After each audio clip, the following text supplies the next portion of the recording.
They came through the stars not as conquerors, but as observers. That's what the Kariel told themselves. Tall, scaled beings with curved backs and skin that shimmered under sunlight like steel dipped in oil. They'd been watching Earth for over 300 years, long before they made contact. The elders of their high council, ancient even by their standards, had spoken of humans with caution, fear even. But time made their race arrogant. "They are primitive," said Commander Jeln during his address before deployment. "They fight among themselves. They poison their oceans and burn their forests. They are a species in decline, barely holding on to a collapsing civilization." The council nodded. The young believed it. But the elders had looked deeper. They'd read the transmissions, watched the wars, the revolutions, the heartbreak. They had seen what humans could become when pushed. "Do not provoke the Earthborn," Elder Yal once said, his voice low and trembling with the weight of history. "For when they feel the fire of survival, they burn hotter than suns." Of course, the new regime saw him as outdated. Earth had no spacefaring fleet, no planetary defense systems, no unified government. What threat could a scattered, tribal, emotionally unstable species pose? So the Kariel descended, 50 ships in perfect formation hovering over major cities: New York, Beijing, Mumbai, Lagos, London. They announced themselves with calculated calm. "We come to offer peace and guidance." The world paused. At first, humanity reacted with awe, then confusion, and finally, fear. The Kariel began altering systems, power grids, communications, food production, all with better technology. But they did not ask. They just did. That's when the resistance began. It started small, a hacked feed from some guy in Detroit. "They're not helping us. They're controlling us." Then came the Paris blackout, then the strike in São Paulo, then a missile, homemade, slammed into one of the Kariel's atmospheric stabilizers over Turkey. It didn't bring the ship down, but it sent a message. Earth wasn't interested in being fixed. Jeln watched the events unfold from orbit, confused. He had studied their records. "They've been at war for centuries," he muttered, "against themselves. Why fight us when we bring peace?" "They're not fighting you," whispered Katul, his advisor. "They're fighting control." By month 3, 2 Kariel ships had been lost to sabotage, not by military strikes but by human will. Farmers planting magnetic charges in wheat fields, children rerouting coolant lines with simple wrenches, mechanics feeding false data into Kariel mapping systems. The aliens never saw it coming. Then came the riots in New York, full-scale resistance in Africa, guerrilla movements in the jungles of Southeast Asia. Every city turned into a battlefield, every back alley a trap. The Kariel underestimated humanity's genius not in building, but in surviving. Still, the Kariel held the skies, until Earth itself rose. Seismic anomalies began. The ship over Iceland was torn apart by a sudden volcanic eruption. The one over California went dark after a random solar flare fried its core systems. "Coincidence," said Jeln, but his voice was tight. Elder Yal's last words echoed through a transmission barely decrypted by their linguists. "You disturbed the sleeping animal. But Earth is not just their home. It is part of them. You didn't invade a planet. You provoked a living organism." Then the storms came. Hurricanes tore through Kariel cloud stabilizers.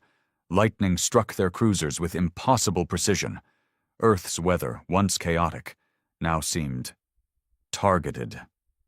Katul stood over the central console, shaking. "It's as if the planet is angry." Jeln finally looked past his own pride. He stared down at the little blue world, burning and storming and screaming back at them. Not through weapons, but through unity, through defiance, through fury. The ocean swallowed the Carril ship off the coast of Chile without a trace.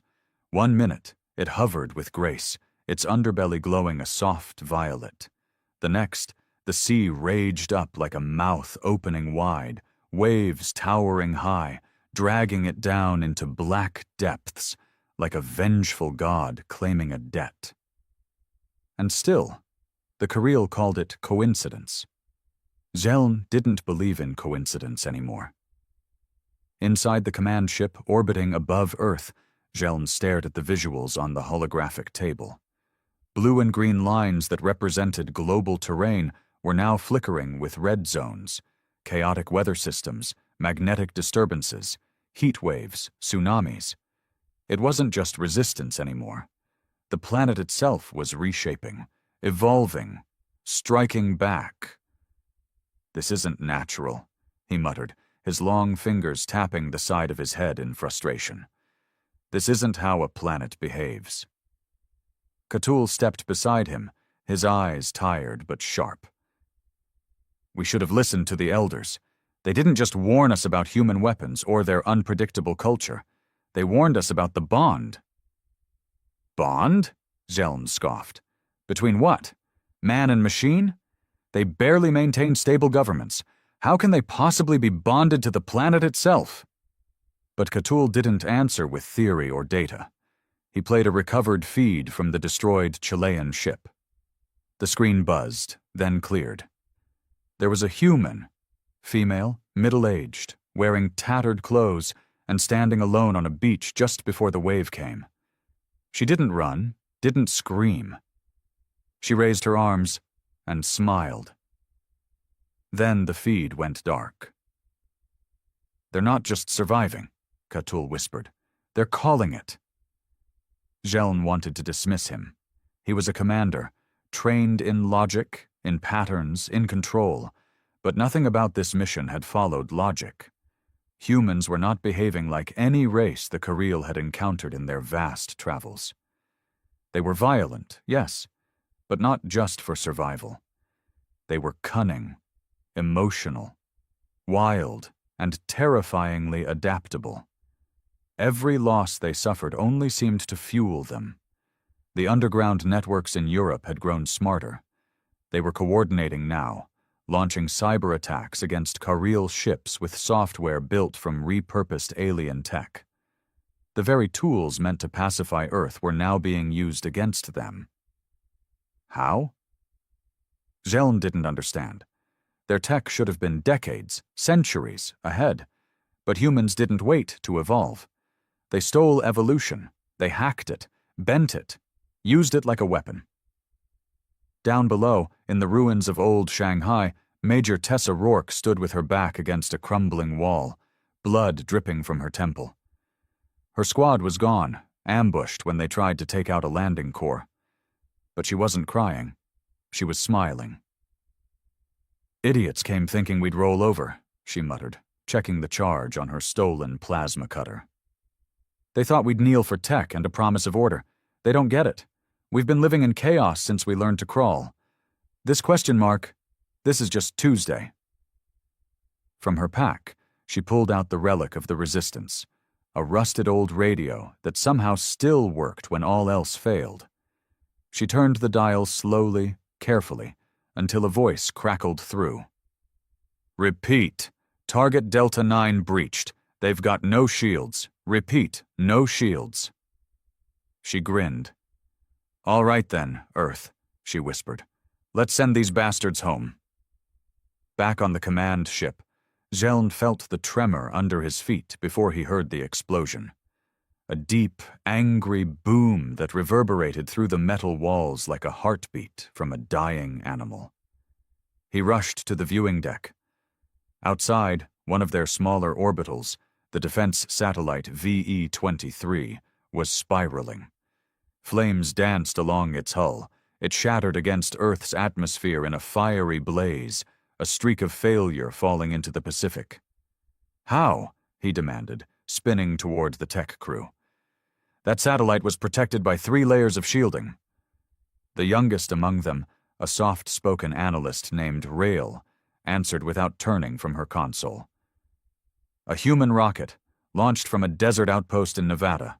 Not military grade. Looked like parts from scrap. But it hit perfectly. They don't have the targeting ability. They do now. Zeln's mouth dried. All around him, reports came flooding in. Ship 17, disabled in Brazilian airspace by lightning strikes that shouldn't have existed in that zone. Ground crew in northern Canada lost contact. Last recorded data shows animal migration patterns shifting, as if predicting Kariel patrols. Thousands of human outposts rising out of nowhere, many underground, others in natural caves shielded from scans. Earth had gone dark in all the wrong ways. And humans, they were still laughing. In the middle of a burning forest somewhere in eastern Russia, an old man sat with a boy beside a fire. Kariel drones circled above, silent and shining like artificial stars, but they did not strike. The boy looked up. Why don't they attack? The old man lit his pipe. Because they don't know who we are anymore. But we're the same, aren't we? No, lad, not anymore. We remembered.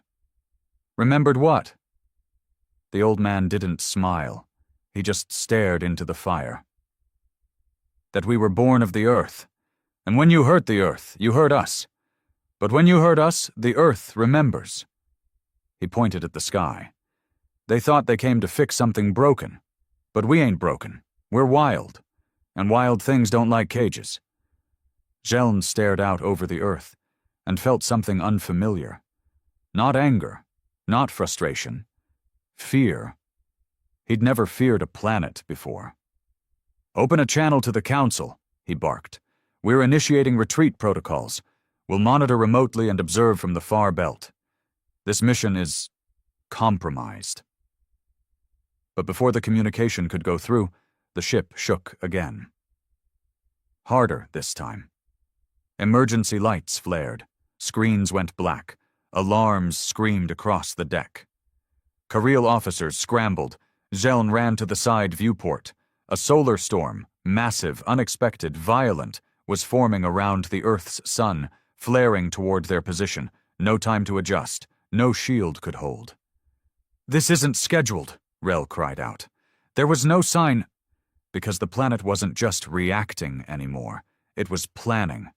The Kariel had arrived thinking they were gods, but they were intruders.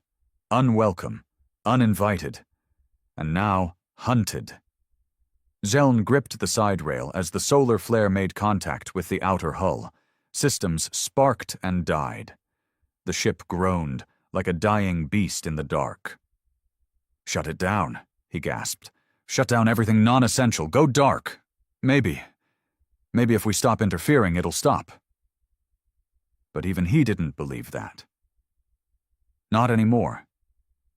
Because deep inside, he'd finally understood what the elders meant. Humans weren't just dangerous because of their weapons, or their resilience, or even their rage. They were dangerous because they were a part of something bigger, something primal, something ancient. The Earth. And the Earth was angry. Silence spread across the command deck like a fog after the storm. The solar flare had burned through half of their auxiliary power systems, leaving parts of the Kariel's flagship drifting in low orbit, limping like a wounded predator. Lights flickered. Gravity fluctuated. The hum of their technological superiority was now replaced with the eerie groan of survival. Zeln stood at the core viewport, staring down at the swirling clouds over Earth's surface. The planet seemed alive now, not metaphorically, not through some poetic hallucination, but actually alive. Like it was watching. Waiting. Cthulhu staggered in from the rear corridor, one of his arms bandaged, his face paler than usual. 2 more cruisers have gone dark. No signs of impact, no explosions. Just silence. Zeln turned slowly. What do you mean, silence? They didn't send distress calls. No signals. It's like they were swallowed. A sharp, bitter chill ran down Zeln's spine. He didn't believe in ghosts, but this planet, this Earth, was starting to feel haunted. Not by spirits, but by consequences. "How long until the backup engines come online?" he asked. Cthulhu hesitated. 5 cycles, maybe more. There's another problem." "Of course there is." "The humans, they've begun broadcasting. Not in their usual chaotic manner. This is organized, targeted. They're sending it on our frequencies, using our own technology against us." Zeln's eyes narrowed. "Show me." Cthulhu pressed a panel, and the central screen flared to life. A grainy video feed appeared, showing a woman in military gear, short hair, dark eyes, blood on her cheek, and fire in her voice. "This is Commander Tessa Rourke of the Global Resistance. I'm not going to waste time pretending we didn't start this late. We were asleep, divided, fighting ourselves, but your invasion changed that." She stepped forward, the camera slightly shaking with each motion. "You didn't just awaken Earth. You awakened us. And you made one critical mistake, one your elders tried to warn you about." The feed crackled, then cleared to her final words. "You forgot that we don't bow. Not to kings, not to gods, and sure as hell not to you." The screen cut to black.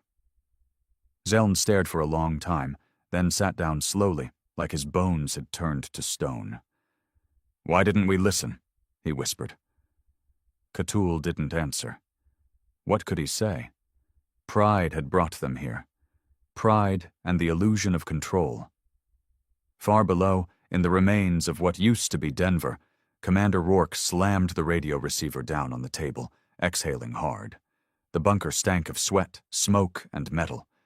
Her crew was exhausted, eyes sunken, hands blistered, nerves fried, but they were alive, and more importantly, they were winning. "We intercepted their command routing," said a young coder named Ravi. "We've got partial control of their surveillance network."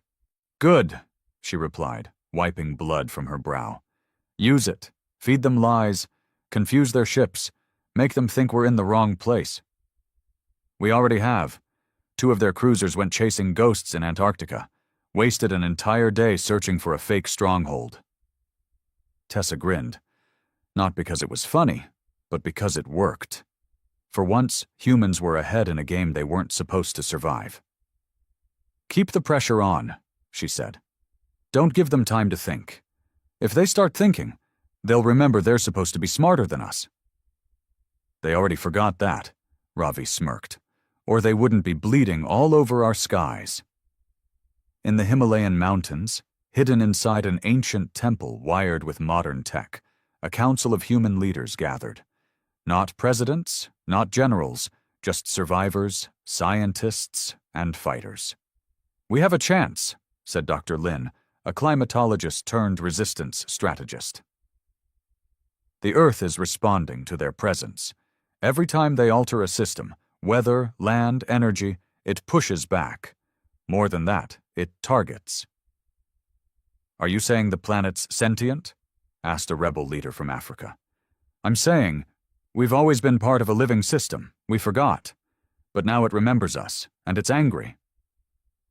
The room went silent.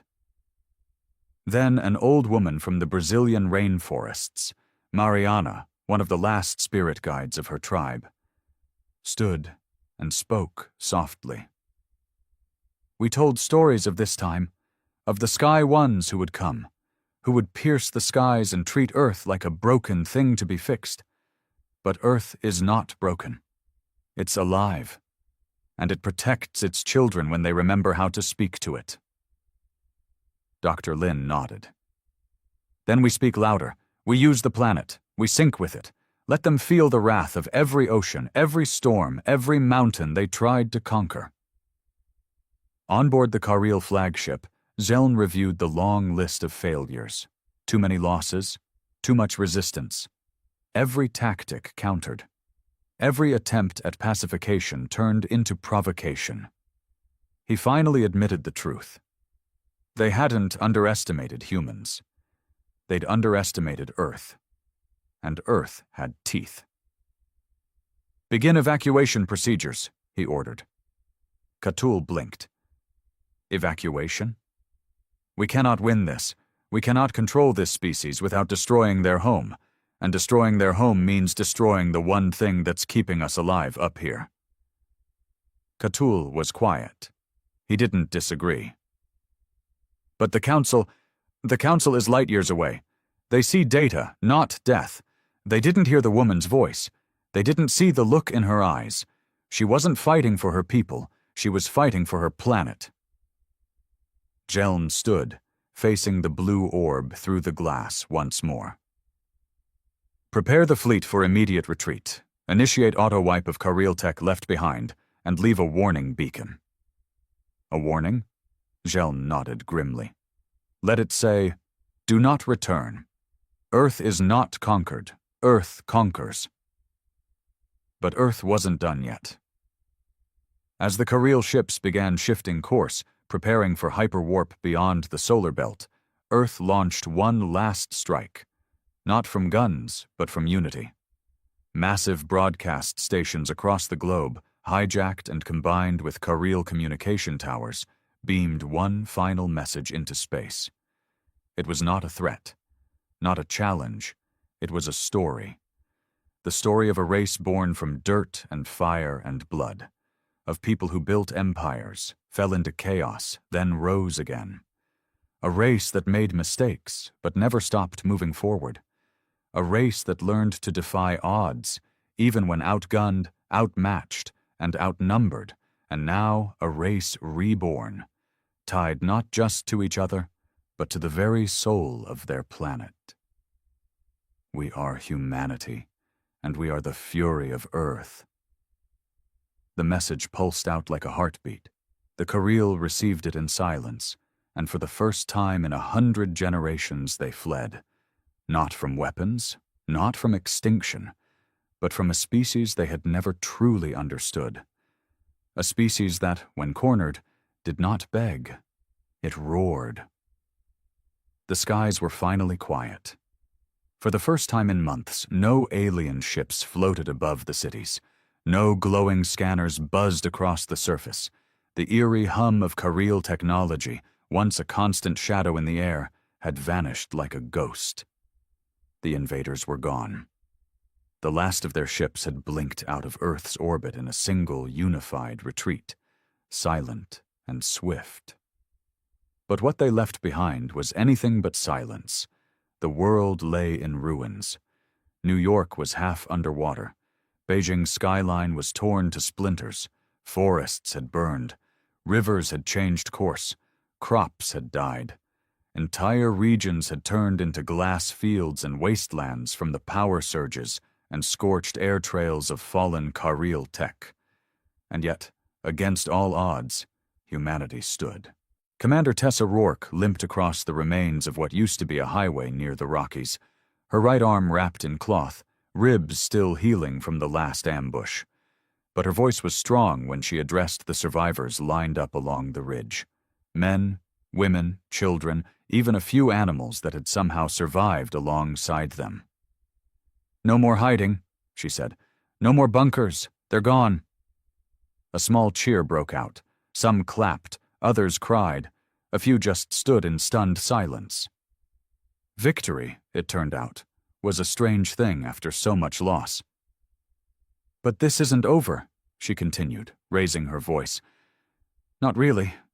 Because what they left behind, it's still here. Their tech, their poison, their damage. The Earth may have fought with us, but she's hurt too. So now we do what we always do." She looked out over the charred remains of trees that once stretched to the sky. "We rebuild."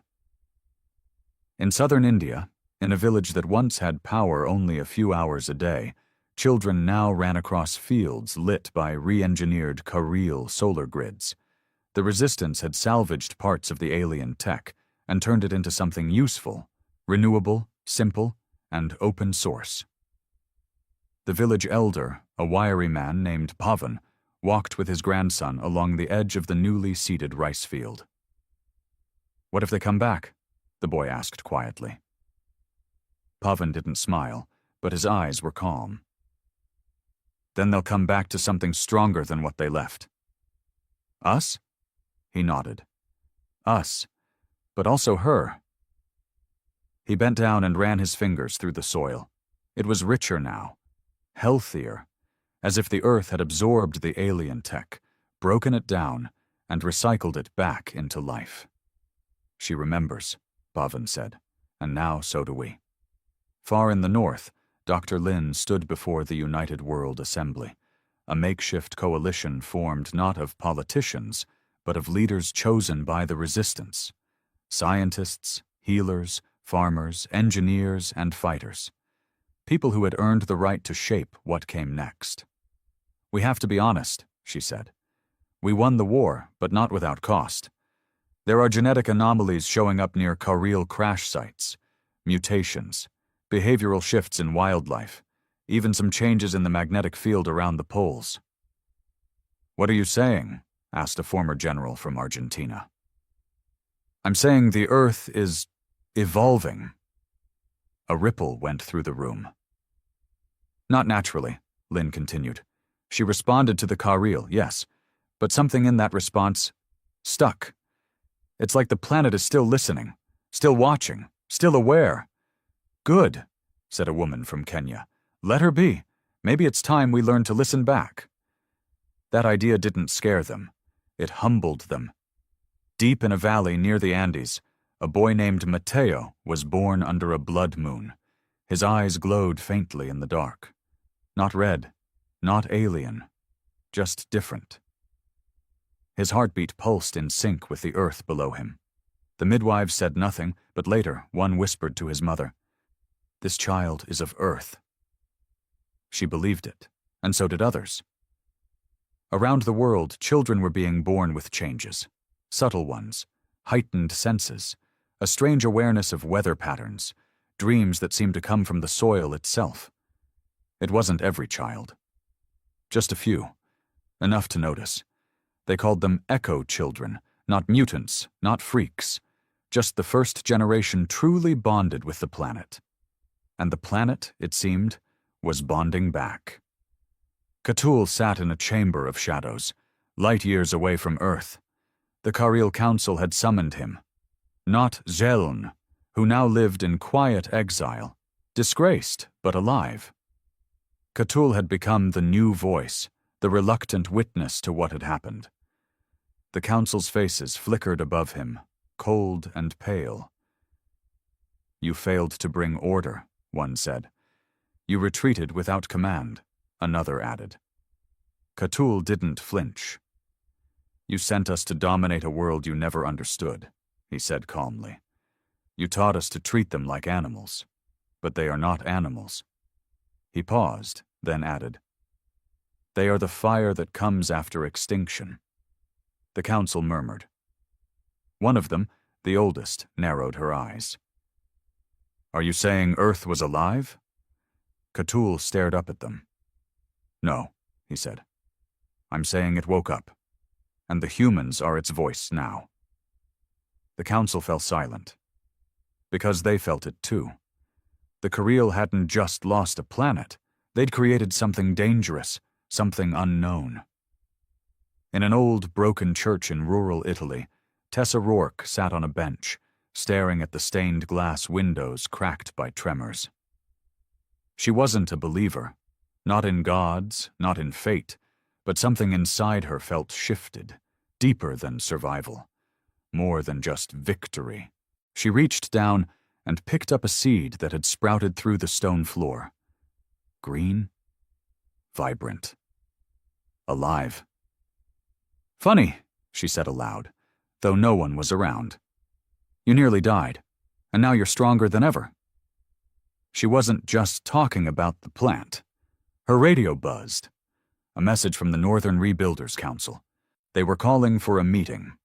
Discussion of intercontinental infrastructure, education, healthcare. A new global language that blended words from dozens of regions into something human, not nationalist. She smiled. Because even after all the fire, humanity still chose to build. And far below, deeper than any scanner could reach, under the crust of Earth itself, something stirred. Not malevolent, not divine, just aware. It had tasted war, felt the pain of invasion. It had seen its children rise up and fight for it, and in return, it had sheltered them, empowered them, changed them. Now it watched, quiet, patient, alive. For Earth was not just a rock floating through space, it was home. It was memory, it was fury, and it would never be underestimated again. The rain had changed. It still fell from the sky, still soaked the ground and carved rivers through the valleys. But now it felt different, heavier, like each drop carried a memory of the fire, the ash, the screams, and the silence that followed. People noticed. They didn't talk about it much, but they noticed, especially the children. Matteo stood in the middle of the village square, barefoot, head tilted to the sky. He didn't flinch when the rain hit him, didn't blink when the lightning cracked overhead. His mother, watching from under the edge of a shelter made of woven carrel alloy and bamboo, said nothing. She had long stopped trying to pull him inside during storms. The boy understood something the rest of them didn't. When the thunder rolled, he listened. When the wind howled through the valley, he whispered back. And when the rains fell, he opened his arms, not to shield, but to welcome. The elders called him the Seed, not as a title, but as a quiet truth. Matteo was one of the first of the Echo children, and he was growing into something they couldn't explain. But they weren't afraid. Not yet. Tessa Rourke stood before a wall of engineers and scientists in the newly rebuilt structure that once served as a carrel processing station. They had stripped it down and turned it into a research compound. The walls still pulsed faintly with alien energy, but now it worked for humans, not against them. "You've all seen the satellite readings," she said, voice sharp and tired from weeks of traveling across ruined countries. Magnetic fields shifting, plant life accelerating, wildlife patterns evolving at unnatural rates. Something's changing down there. "We think the planet's still adapting," said Dr. Lin, who now headed the Earth-Terra integration project. "But it's not chaotic. There's structure, rhythm, a kind of natural programming, almost like an immune response." "Is it dangerous?" Lin hesitated. "To us?" "Not directly, but it's fast. Too fast. Trees regrowing in days, insects forming swarms that communicate across miles, new species appearing near former carrel crash sites. Not alien, but not ours either. Hybrids." Someone in the room laughed nervously. "So what? You're saying Earth's evolving into a weapon?" Lin didn't smile. "I'm saying it already was. We just never gave it a reason to activate." Tessa folded her arms. "We need a plan. Something real. We survived the carrel. But if Earth keeps changing this fast, we'll be guests in our own home." "We already are," Lin said softly. In an underground facility once used as a carrel supply depot, Ravi crouched over a power grid, welding wires back into place while a small girl, barely 10, watched with curious eyes. Her name was Safi, another Echo child. "You can feel it, can't you?" she asked, her voice light and strange. Ravi paused mid-solder. "Feel what?" "The humming." He blinked. "What humming?" She touched the wall gently. "It talks. Not in words. Just feelings." He stared at her, unsure if she was just being imaginative. But then she turned and looked at him with eyes that didn't seem like they belonged to a child at all. "They're not coming back," she said. "Who?" "The Sky people." "How do you know?" She shrugged. "Because Earth doesn't want them anymore."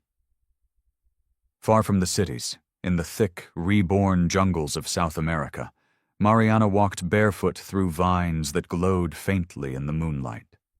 Beside her were 3 of the Echo children, silent and observant. They came here often, not to play, not to explore, but to listen. The trees spoke to them, not with words, not like stories or commands. It was in the way the leaves rustled, in the way the roots pulsed under the soil. They were tuning into something deeper. Mariana didn't interfere. She was only their guide. She had seen the signs in her dreams long before the first ship ever fell. "You will lead us forward," she whispered to them. The children said nothing. But they knew. In the vast, icy silence of the northern pole, a man named Einar carved out space in a buried research station. He was a former climate scientist who had stayed behind when others fled. His job was simple now: observation, measurement, survival. Except the numbers made no sense. Solar activity was rising again, but Earth wasn't reacting with disruption. It was reacting with synchronization, like it had learned the pattern, like it was adjusting its breathing to match the sun's rhythm. And deep below the ice, something moved. Not a creature, not a ship. A current, warm, powerful, alive. He sent his data to the Central Command and added one line in the message footer. "I don't think we've seen the final phase of this yet." In space, where the Kariel had once hovered in prideful silence, now only one ship remained, a lone observer, cloaked and distant, tasked with monitoring Earth from afar. The Council had ordered strict non-interference. They weren't coming back, not now, not ever. But they watched. And what they saw terrified them more than war. The planet was alive, evolving. Its inhabitants, once fragmented, chaotic, and stubborn, were becoming something new, something whole. There were no longer nations in the traditional sense. Borders still existed, but they were fading fast. Rebuilding required cooperation. New technology had to be shared. People didn't fight over flags now. They fought to preserve stability, to maintain the delicate balance between human ambition and Earth's unpredictable guidance. A dangerous balance, because Earth gave signs, yes, but it also gave warnings. Tremors that shook only one city at a time, storms that stalled before reaching a village, lightning that arced around a convoy but struck a mining outpost that had drilled too deep into sacred ground. The Earth was watching them too. Tessa sat alone on a cliff outside the Greenland Assembly Center, watching the sky bleed from orange to purple. She lit a small fire, just a ritual now, a habit left over from the war, and stared at the flame. She felt like she was waiting for something, like everyone was. Humanity had survived extinction not by killing the enemy, but by waking up, remembering who they were, and more importantly, where they came from. But with every new birth of an Echo child, every shift in the ecosystem, every bizarre anomaly, it was becoming clearer. They weren't going back to how things were. This wasn't recovery. This was rebirth. Her radio crackled. A voice she hadn't heard in months. Zelns. Tessa. She didn't speak. She just listened. "I left a data packet near your last known position. I've learned things. You may want to see them. Earth is becoming something new. But not all change is stable. You should know that. You should be ready." The message ended. No coordinates, no signature, just a name and a warning. Tessa stared at the fire a little longer, then stood. Because maybe the war wasn't over. Maybe it had only shifted. Not alien versus human, but human versus what they were becoming. The data packet wasn't hidden in some secure vault or encrypted Kariel safe box. It was in a rusted-out shipping container buried in ice and dust near an old weather station in the Arctic. Tessa found it exactly where Jeln had said, buried beneath snow that hadn't melted in decades, a place long forgotten by anyone who didn't remember the war. It took her almost an hour to dig it out. When she finally pulled the container open, it hissed, a pressurized seal breaking, and a single sphere rolled forward. Carrel design, smooth and dark, humming with a faint green glow. She hesitated, then touched it. The sphere lit up and opened like a blooming flower. A projection appeared in the cold air. Jelen's face, older and thinner than before, filled the space above the sphere. "If you're seeing this, you've probably realized the planet isn't calming down," he began, his voice low, almost reluctant. "You think you've won.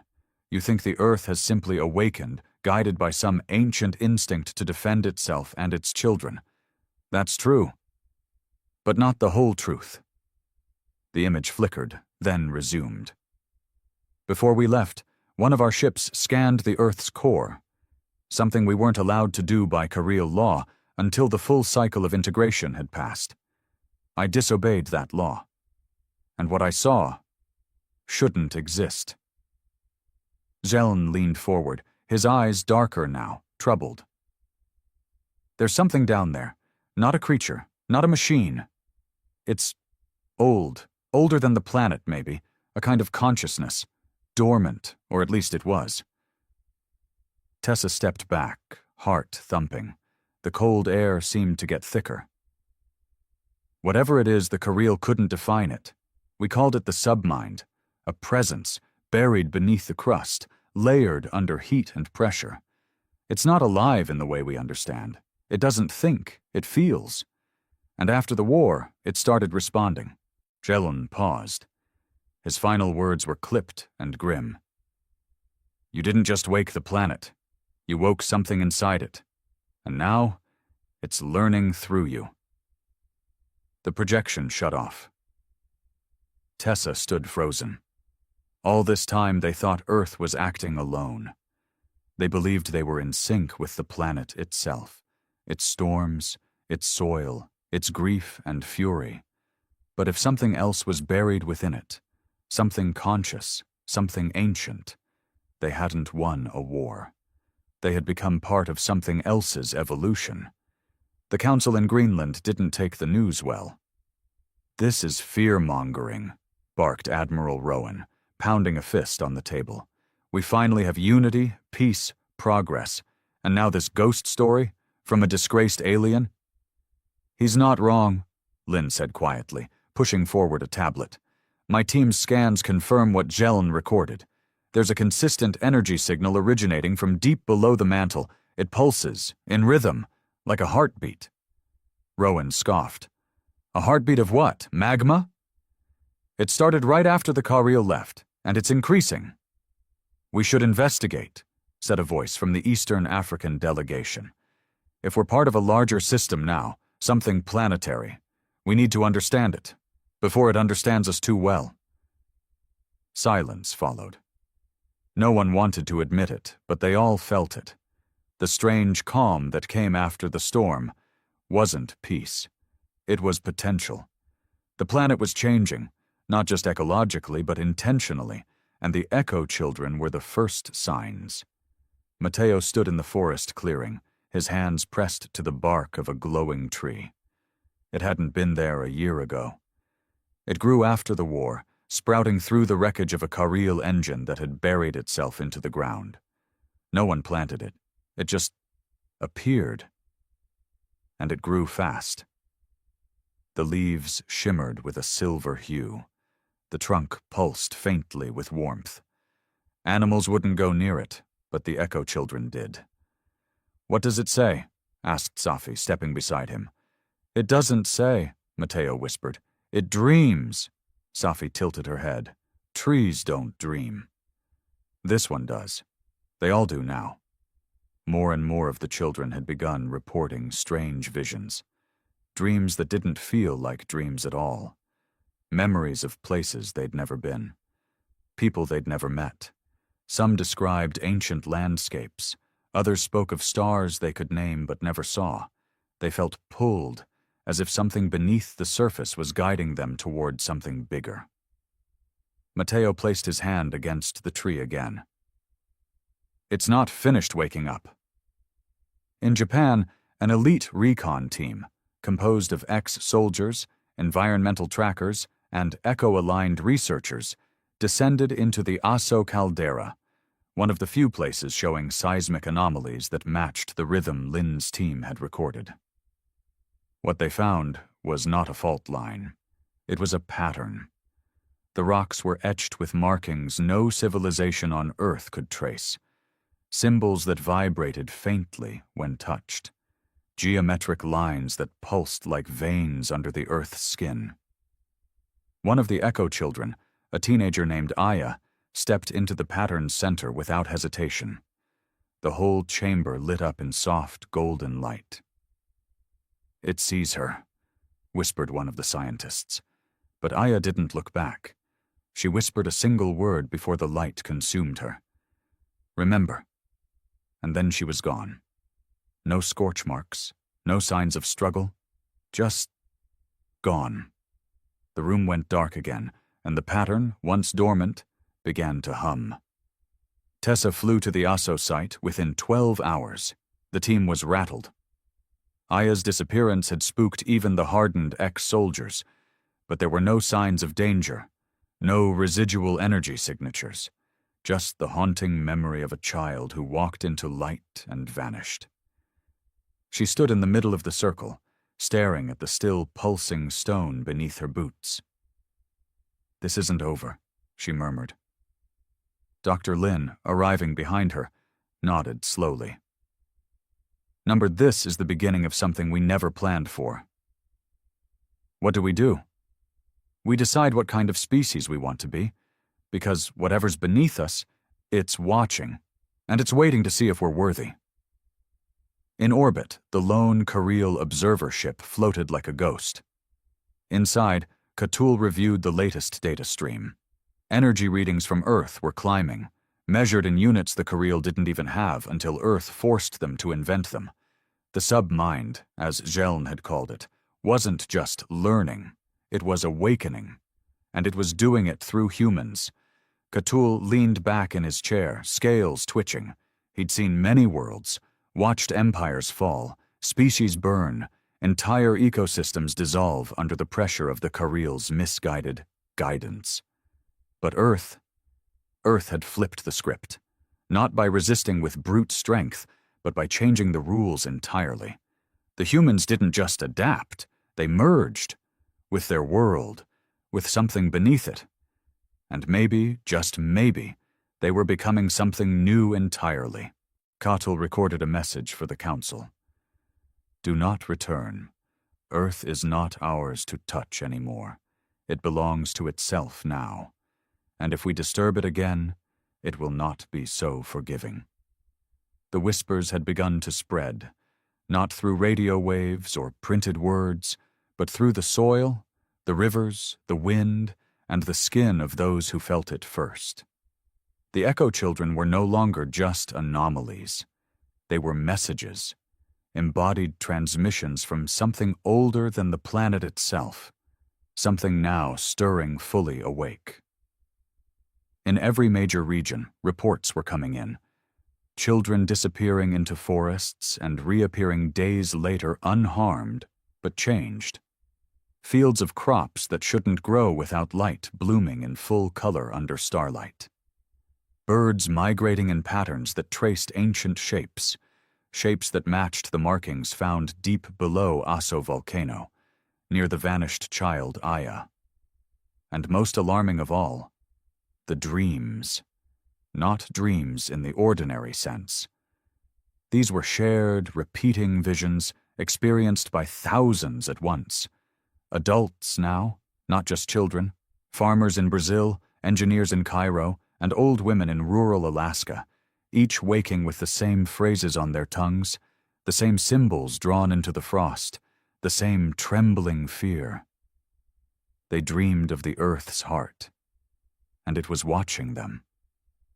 Tessa Rourke hadn't slept properly in days.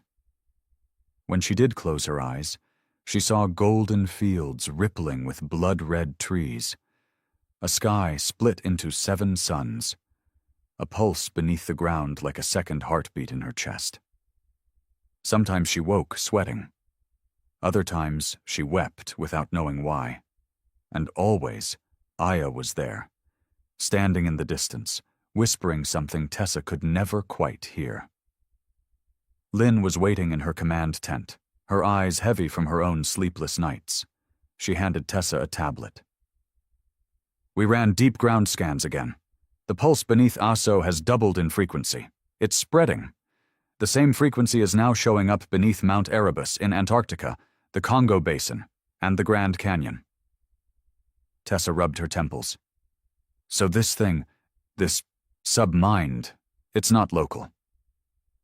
Lynn shook her head. It's everywhere, beneath all of us. Maybe it always was. They were no longer dealing with a simple planetary defense response. This wasn't about weather patterns or ecological retaliation. This was intelligence, memory, a system learning and reaching, possibly reshaping all life connected to the planet's crust. And somehow, it was using the Echo Children as keys. We're not in control, Lynn said. We're passengers now. Tessa didn't argue, because deep down she knew. They had survived the Kariel invasion by becoming one with Earth. But in doing so, they'd opened the door to something else, something far more ancient and far less forgiving. Matteo hadn't spoken in over a week. He simply walked, sometimes alone, sometimes with a growing group of children behind him, through the jungles of what used to be the Amazon, now renamed simply the Living Core. The trees moved for him. They bent. Paths opened where there were none. Vines parted. Roots seemed to breathe. Adults tried to follow but got lost. Their compasses spun. Their drones crashed. The jungle allowed only the Echo Children to pass freely, as if the forest recognized them. They weren't just human anymore. They were Earth's emissaries. At the center of the Living Core, they found it. A crystalline structure growing from the ground like a throne of fossilized light. Ancient, radiating a rhythm felt in bones more than ears. Matteo knelt before it. Safi stood beside him, wide-eyed. Is it alive? No, Matteo whispered. It's becoming. The United Earth Assembly, formed from the ashes of the old world, was now fractured again. Not by politics, but by fear. What are these children turning into? A scientist from the north questioned during the emergency summit. They speak in unison. They disappear into forests for days and return unharmed. Their eyes glow during electrical storms. They're in contact with something beneath the earth, Lynn said calmly. Not alien, not divine, something deep, something old. Then we need to contain them, said a general, cold and brutal. This is how it starts. First they change the kids, then they change us. Then we're extinct. We're already changed, Tessa said, her voice quiet but cutting. You think we can walk away from what happened? Go back to factories and flags and financial markets? She looked around the room. You didn't defeat the Kariel. Earth did. And now Earth is giving us a chance, a second evolution. You're scared because it doesn't look like the future you expected. She stepped closer. But maybe it's the one we need. That night, across the globe, more people began to dream. This time, not of landscapes. They dreamed of choices. One path led to preservation, to merging with the sub-mind, adapting fully, becoming part of the planetary intelligence as caretakers. The other path led to rejection, to containment, resistance, and eventual decay as Earth slowly refused to support those who stood apart from it. And in every dream, Aya stood between the two roads, glowing like the moon. She said only one thing. You cannot go back, only forward. Choose. Far below the surface, in the sub-mind's silent chambers, awareness bloomed. Not language, not thought, just recognition. It had existed here for eons, dormant, embedded in the crust, the heat, the iron bones of the planet. It had seen planets form and die. It had been buried by ice, silence, and time. Then came the Kareel. Their energy prodded it, awakened fragments. But it was humans who gave it voice, their pain, their fury, their desperate survival, their love for the dying forests and ruined cities, that reached it. And now it was learning, feeling, reacting. It did not understand war or nations or technology, but it understood connection. So it reached out, first through trees, then water, then into them, the children, the dreamers, the few whose hearts beat not just for themselves, but for something greater. And it whispered to them, merge or perish. Atop the Greenland cliffs, Tessa stood facing the ocean, waves smashing against the rock far below. Behind her, Lynn approached slowly. They want a vote. I know. They want to decide whether to isolate the Echo Children, cut them off, study them, contain the submind's spread. I figured. What do you want? Tessa turned. Her face was pale, her hands clenched at her sides. I want to live, not just survive, not go back to plastic cities and false peace and borders that mean nothing when the ground beneath your feet is trying to talk to you. Lynn nodded slowly. So do I. Tessa looked up at the stars, brighter than before. Sharper, like the sky was watching back. We tried being separate from the Earth, she whispered. It almost killed us. Now it's offering us a second chance. She turned to Lynn. I say we take it. And far in the stars, on the Kareel Council's homeworld, alarms began to sound.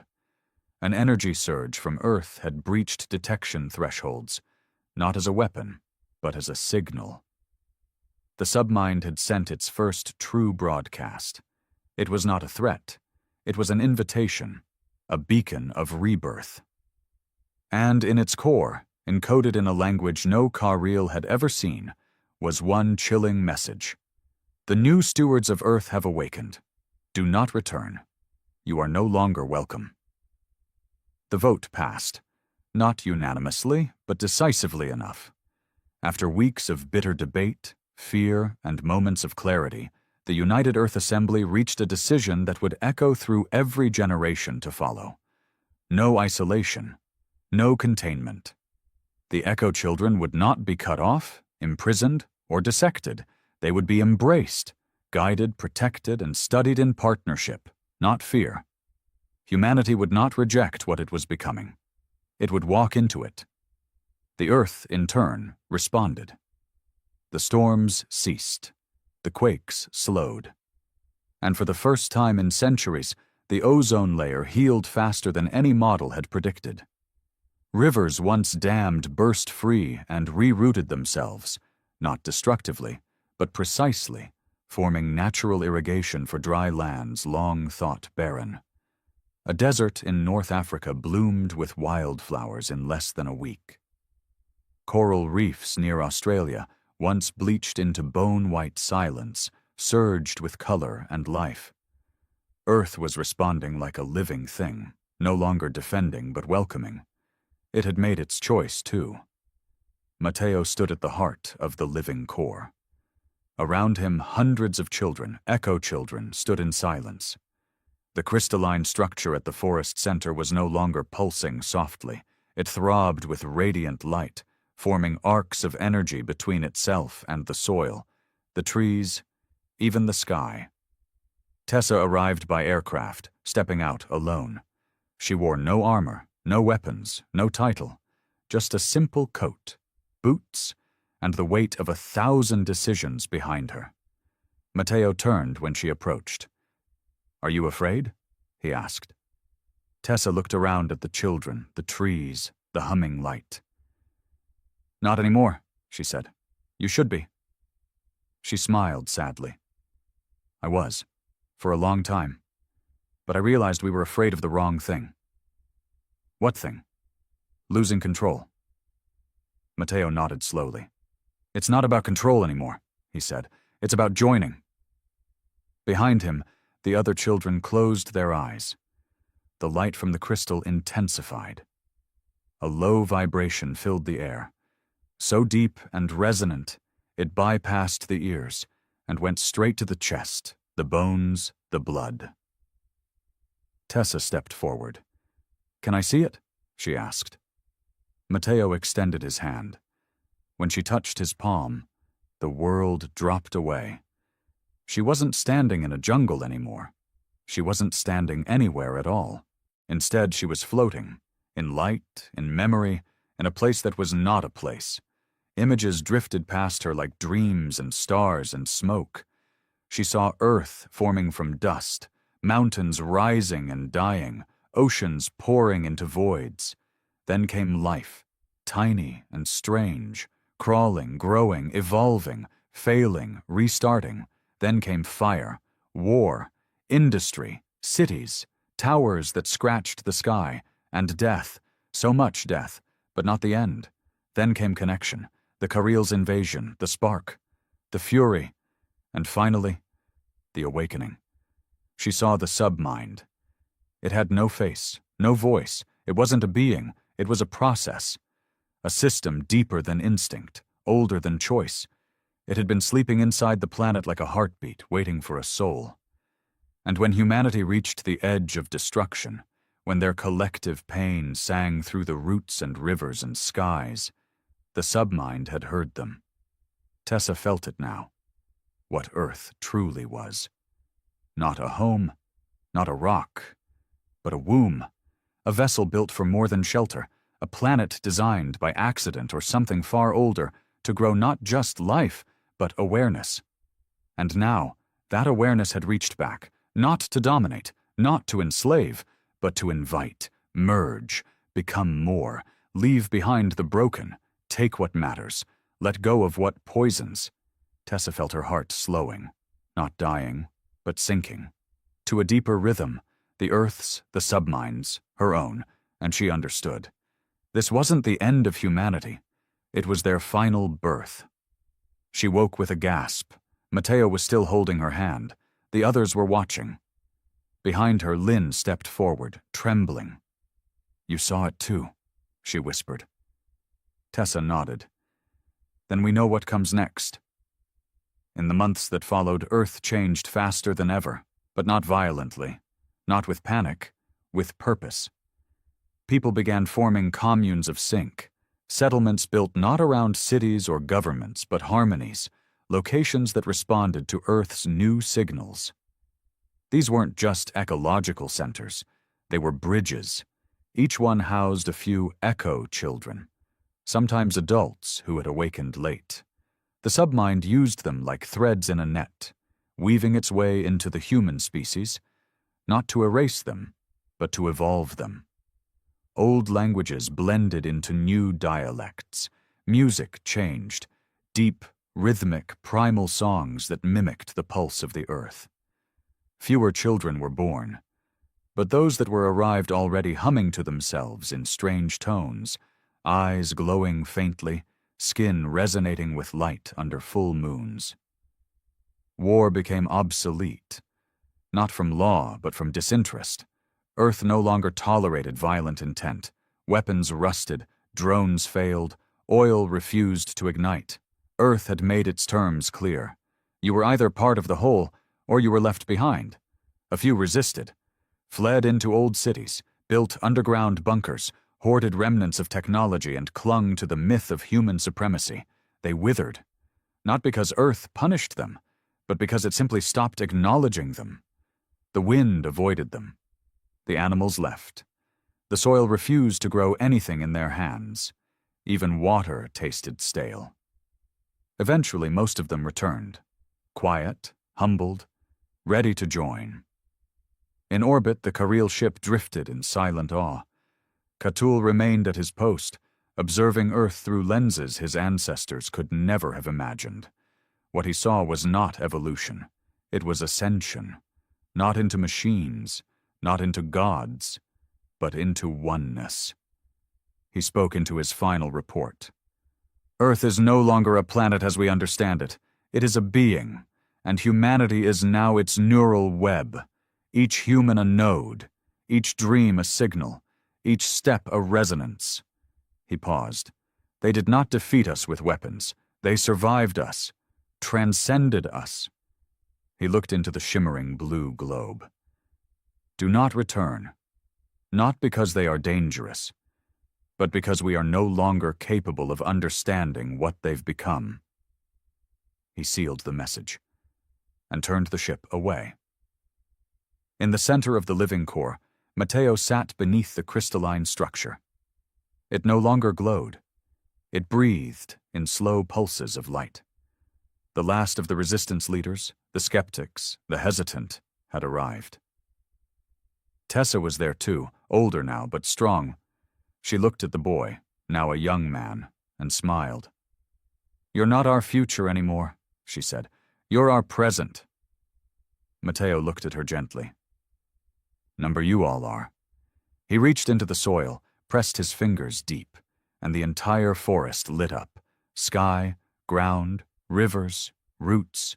Around the world, people stopped what they were doing. They felt it in their chests, in their hands, in their blood. A final surge, not destruction, not chaos, just a word, a feeling, a knowing. Earth had fully awakened, and humanity was now its voice, its dream, its heart.